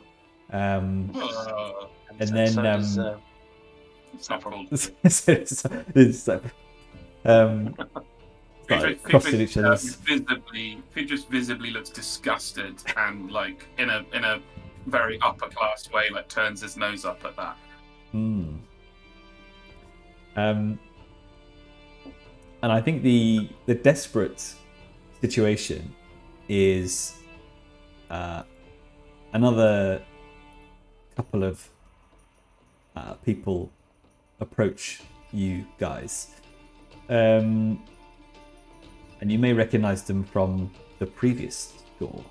Uh-oh. Oh no! But Were they some of the cultists? But who are now Good evening. I am back to the boats again. I wasn't able to get back to the boat prior last time, so. Saffron's biggest customers have come back. No, it's and then and one of the guys is a big hulking bloke, and Pickett looks and he goes, great. "Ah, Bear, right on time as usual." And you may recognize the name as the second in command of the Foghounds. Bear? And this guy almost like eyes you up and down, and like flexes and cracks his neck, and then just grunts. And then Pickett says, "You see, I thought when Bazso gave me the word to let you newbies have a go at moving our precious cargo, I wanted a little insurance. Perhaps see it as a bit of a tryout. Bear's been serving me all these years for good many 10 years now. Never failed me." And then Bear's like grunts again. So sorry. One of the people helping him with this job is someone we've already screwed over. Is that the? Mm-hmm. Yes. Has he seemed to I mean- recognise us yet? Or... I mean, so the Lampblacks, you might have known this already, but the Lampblacks tier 2, they use several smuggling gangs. The Foghounds being tier 1, I just one of them. But as you found out, this guy has a soft spot for the Foghounds for whatever reason. And he says, so I decided to maybe hedge our bets. Give each of yours half of the product. whoever reaches secure to the hideout first impresses me.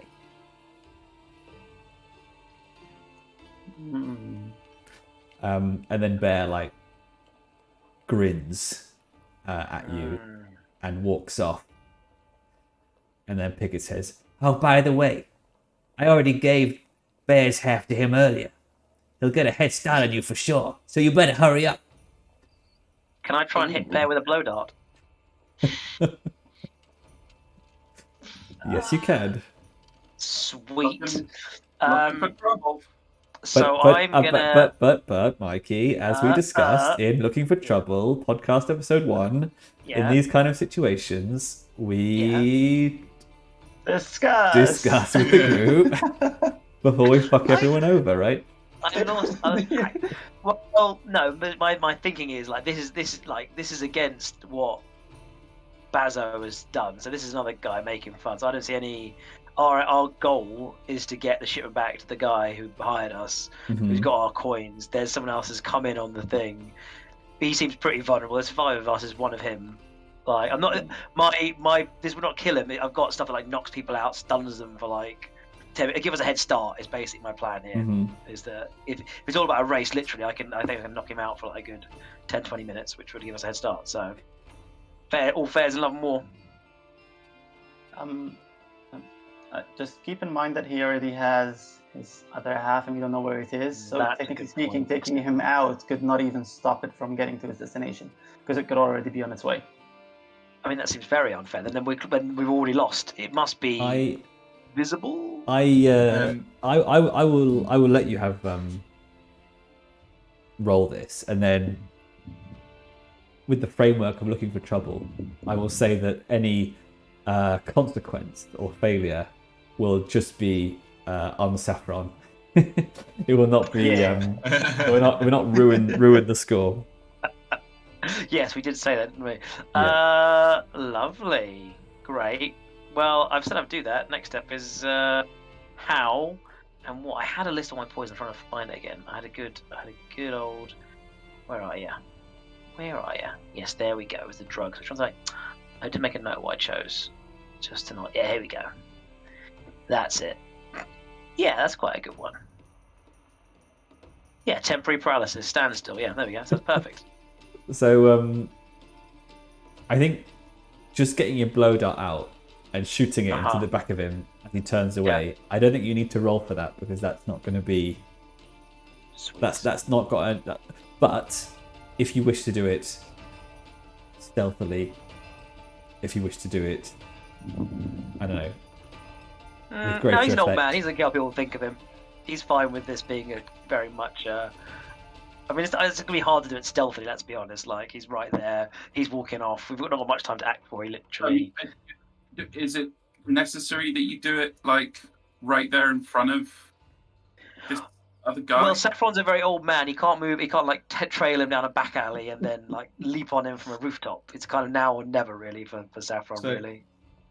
Silas would be in Team Saffron for this. Like they, on their first job, they can't come out of it looking weak. Would be where he's at. So if Saffron was to act, Silas would act in support of him, and he'd probably head for the if Saffron's successful in taking down the big dude, he'd probably go straight for the scrawny little bastard who's trying to do us over, and start working him over. I mean, not necessarily beating him up, by the way. Just no, we're not going.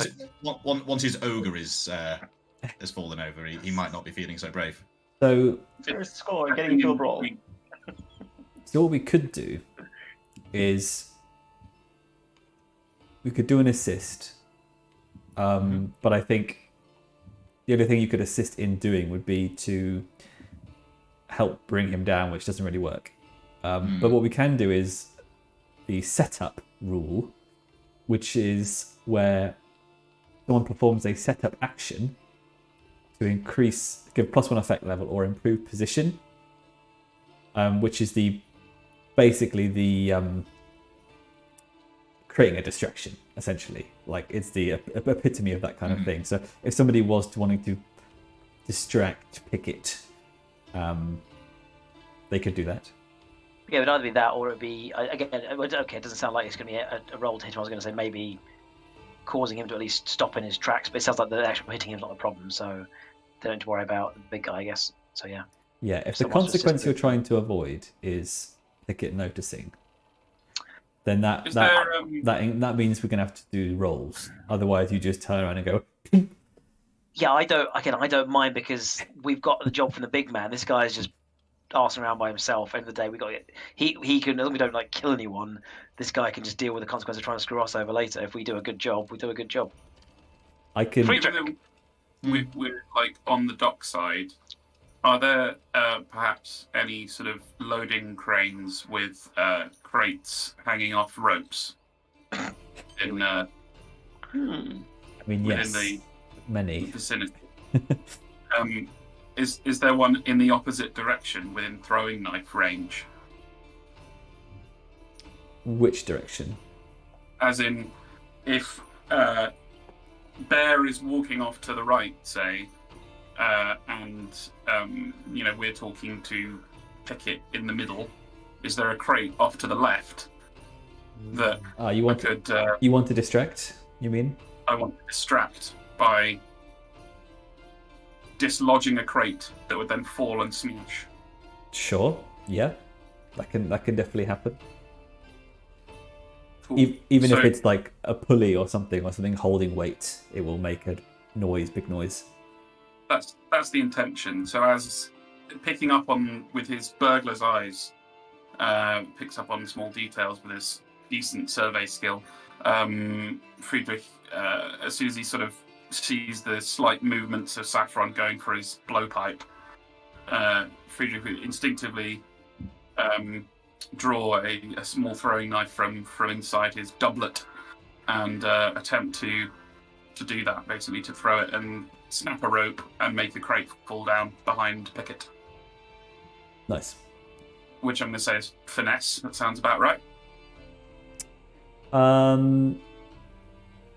Could be finesse. I think hunt as well is normally like ranged attacks, but I'm pretty sure it's finesse. I mean, Well, okay, so finesse is finesse an item from someone's pocket, employ subtle misdirection, or sleight of hand, handle a vehicle or a mount. yeah, we can go with finesse. All right, here we go, boys. Okay. What's the position? I'm gonna say risky. Risky business. The fucking internet is a piece of shit. And the effect? Standard. Come on, baby. No bonus dice. Be good to me. Lady Luck. Watch it ricochet and hit one of us instead.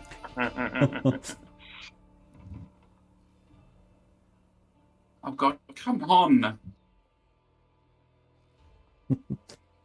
I clicked it like 6 seconds ago. There we go. Okay, so success with a consequence. So what happens is you see Saffron scowl at Bear as he walks away and goes to get his blowpipe out of his many things in his pockets. So you Bandolier. I've got a bandolier, mate. It's pretty cool. It's like Yeah. got potions and stuff.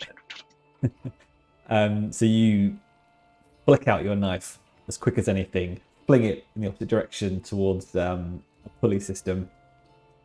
It cuts the rope, it unravels, and then crashes to the floor. And it must have been holding metal parts, machinery parts, or something like that. It clangs all over the cobbles. Pickett like, wow, what the hell?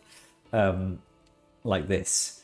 And then the blow dart hits Bear right in the neck, and then he just kind of just stops like mid stride as he like looks at his hand like that.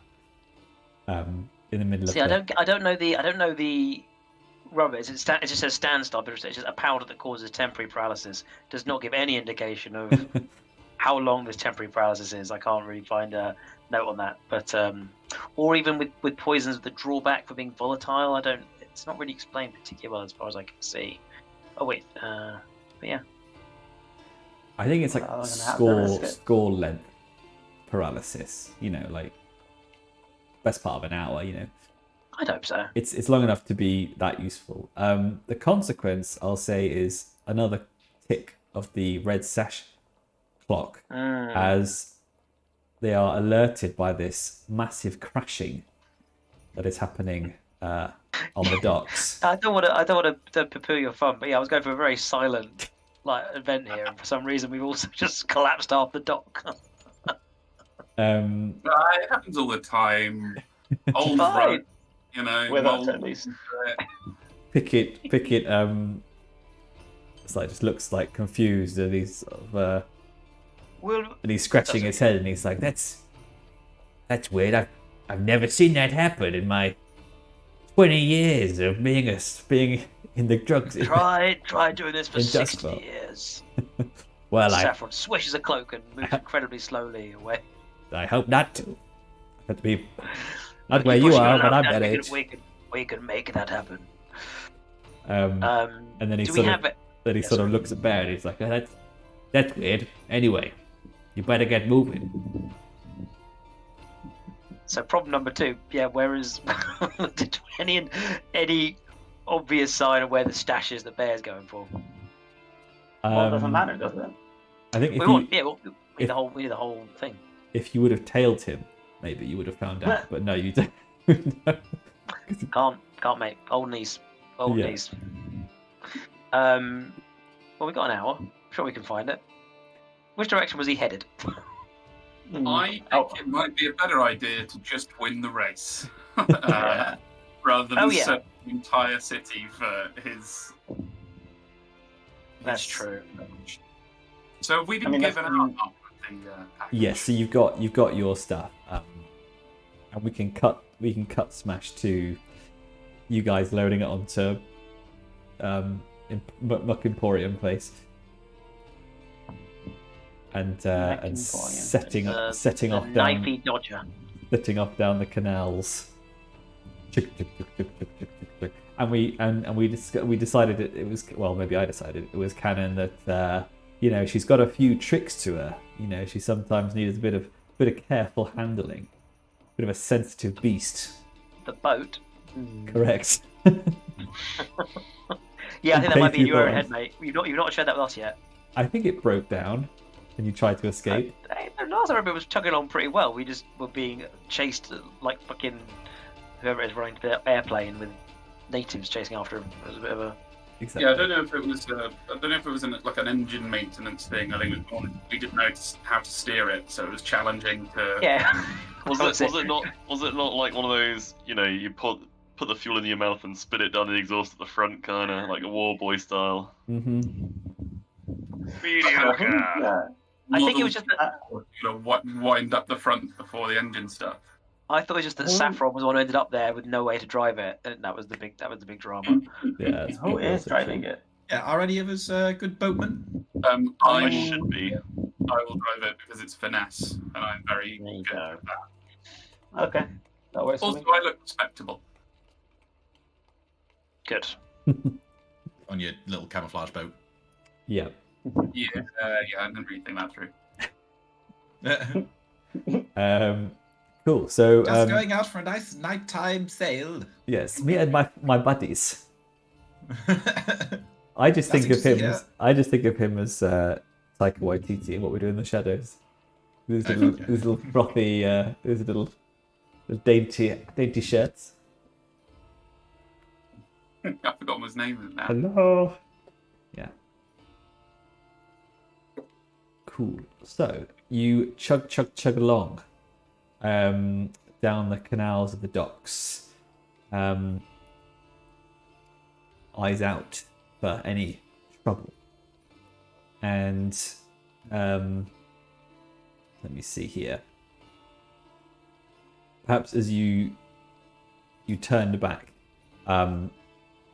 before Bear, the sort of the still statue of Bear disappeared out of sight, you saw a couple of his foghound compatriots who had walked on forward and didn't realize Bear wasn't there, so they ran back and they were trying to like work out what was wrong with him.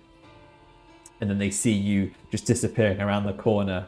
And so as you go down the canals, you see ahead of you some of the foghounds rushing forward and like trying to tie off some boats and tie them together as kind of like a blockade to block the route that you are trying to go down.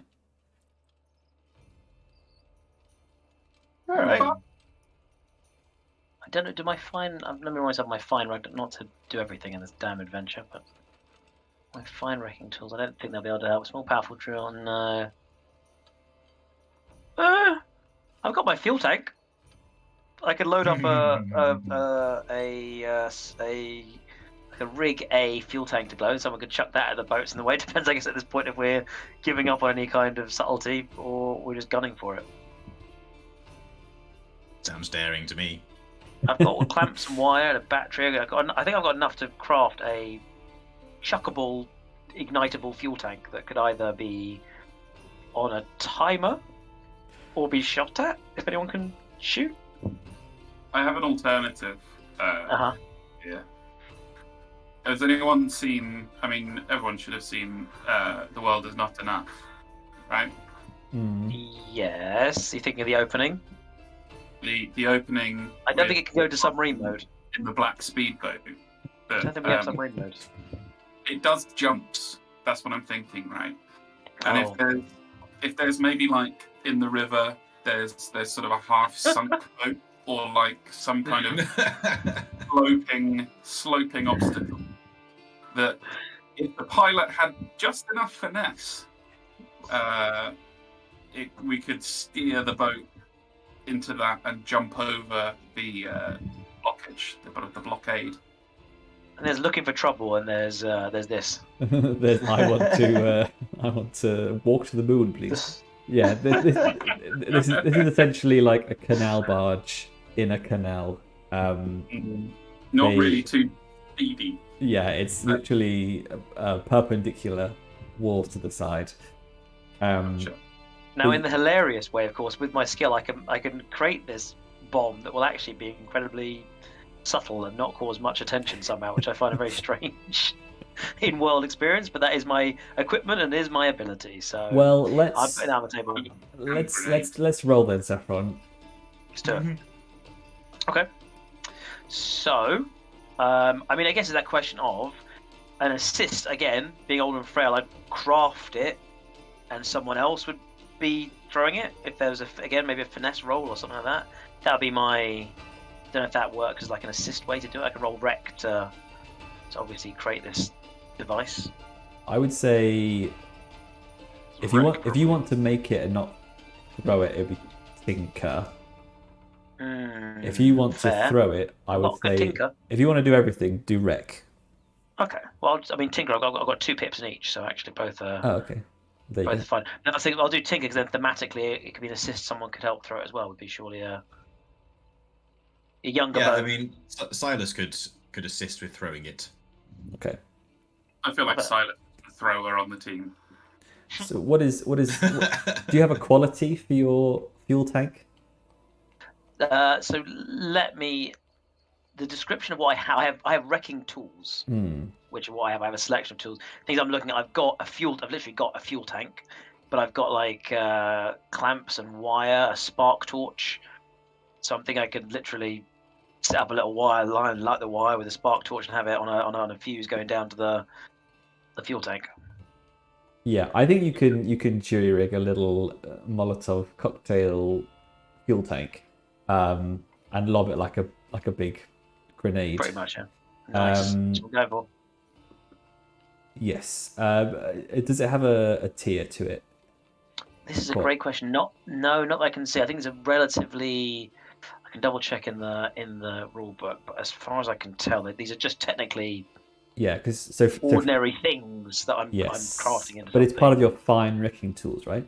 Yes, it's my fine wrecking tools. Okay, so fine means it's +1 tier, which puts you at tier 1, which is the same as the foghounds.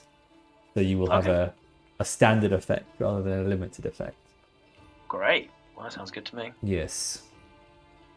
Okay. So are we doing the assist? This assist as well? Give me just one dice on the. Yes. Unless you want to assist to make the effect greater somehow, but I don't see how that would happen from Silas. You can also push yourself for stress. I can also offer you a devil's bargain for an extra die. Remind me of Devil's Bargain. I give you an extra die in exchange for a guaranteed consequence. And I'll tell you that consequence, and you can accept it or you can decline. What do you reckon, team? I mean, we can still decide to accept it or not. So why not hear what he has to say? Hear the Devil's Bargain. It's a would you rather. Yeah. So I'll give you the +1 die, but the wreckage is such a fierce fire that any consequences that you suffer in this part of the canal would suffer harm. Risk harm. So from the consequence is flames. not you suffer harm, but the consequences is any further consequences will inflict harm.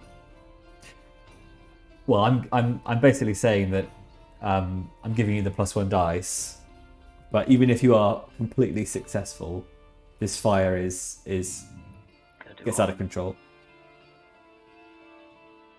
It's that tough thing, right? Because You don't have to take Yeah, it. You go can on, just go on. roll. I was gonna say you assume that even if I get a 4 or 5, that's probably very similar. We're gonna succeed, but there'll be harm from the fire. So it's kind of Yeah. like Yes. take the Devil's Bargain, actually gives it dice, and probably will have the same result. Although can it be also, double but- harm? But also, we can afford a little bit of harm right now. Okay, Like, yeah, it's true. It's not. You know. So you want to take the Devil's Bargain, or you want to risk it with more than regular roll then? I'm kind of leaning towards taking the devil's bargain, to be honest, because Let's do it. I mean, it could be really fun. I'm not gonna lie. harm is normally a consequence if you are in fights and in peril, rather than this just going down the river. Pretty Yeah. slowly. which is why it's a devil's bargain, because it's introducing that harm. But Okay. now Here that we you're go. taking So, it. okay, we're taking the Devil's Bargain. Yes. We got +1 Yeah. on. We got +1 assist. Okay. Anything else we need to figure out? Are we good to go? That's 4 dice, We're good isn't to it? go. I think so. If that's what it's right.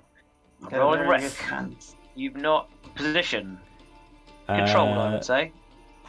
You're throwing a fuel tank 10 feet ahead of you. I'm gonna say this is desperate. Ugh. Are we keeping track of these actions for our XP? Just so I know. Well, you should. That is the player's job. I don't think you've rolled any Didn't we do something desperate desperate? yet. Didn't we do something desperate earlier, Michael? No. So that- Oh, that yes, it's was- when you roll a desperate, you add to that. We ended up in desperate, is what you're saying. We ended up in The engagement roll was desperate. Yeah. Yeah. Okay. Right. Fine. Okay. Cool. Cool. Well, I'm getting XP because I'm rolling a desperate action. So whether it goes well or not, who knows? Right. Desperate action. Here we go. Effect was standard. Standard. Standard. Extra dice is 2. Mm-hmm. It's exciting. So we really want a 6 to really minimise anything going wrong, right? Here we Yeah. go. I'm excited. Which will all be 1s and 2s. It's taking its time. Nothing's happening. I Got to pressed load, it. it's got to load those JPEGs.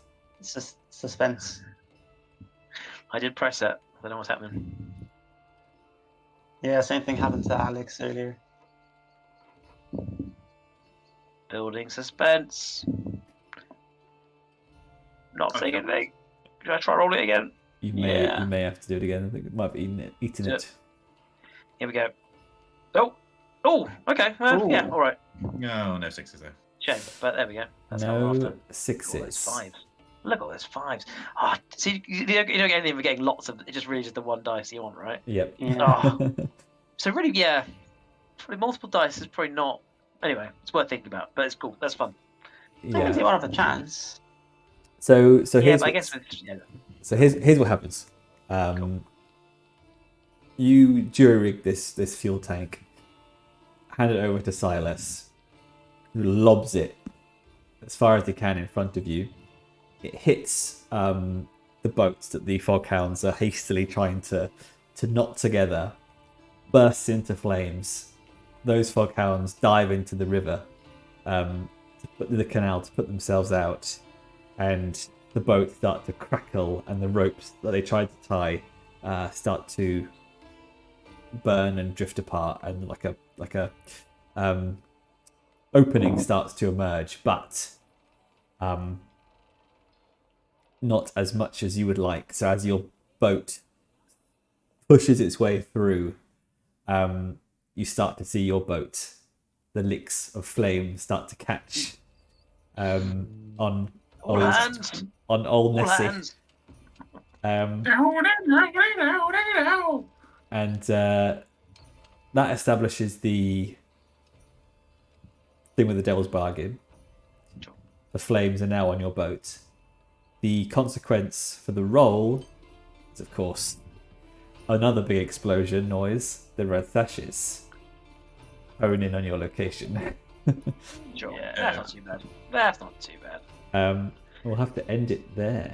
Ooh. What a note to Drama. end it on. Drama. Oof. Yeah. Ooh-wee. Starting the session, the campaign That with was- a bang. that was- An explosive Eh, opening. Yes, we've turned a not very daring operation into perhaps an excessively daring one. Yeah, I mean the desperate start, which introduces the fact that the race the now. race. Yeah. If That's you were cool. controlled, it would have just been like we would have just cut to you getting the stuff in your boat. Like you've done the first bit. That's done. That's just gone out like as planned. So could we have helped that desperate state by doing more research beforehand, or was that just what we piled in there? What could have? It was just a bad roll, was it? It was double 3, so statistically you should have been a success with the consequence. But Nice. Cool beans. Love that. nice, yes, and that was just It's the first. tough to start obstacle. with a criminal enterprise. Yes, that's true. That's true. Cool. So I think next time we'll be able to finish the rest of this, and then we'll be able to go straight into downtime, which is pretty cool as well. Sick. Nice. This is such a cool system. Yes. It is. It is. I love this. Just do things, and it's a bit less. Yeah, like, it pitches itself as like, we're telling a story and there's also dice rolls, but it actually feels like it. Hmm. Yeah. Yeah. All right. Just love exciting. All right. Also, Support it. shenanigans that heroes don't usually get into. Yeah, exactly. Which is nice. We're You still can trying never to... normally just throw an explosive at some people and be like, I'm probably fine. Don't really mind too much. Not that big a deal. Yeah. Were we giving ourselves any experience pips for the prologue session or not? No. No. The caveat was no XP, but also none of your Fine. stress or anything carried over. So I don't got any stress. Wait, I can't go to a pip. I put it on there and I can't go away. Go away. I know. Yeah, You removed. Yeah. all right, guys. I will see you next Mm-hmm. Awesome. time. Also, Take care.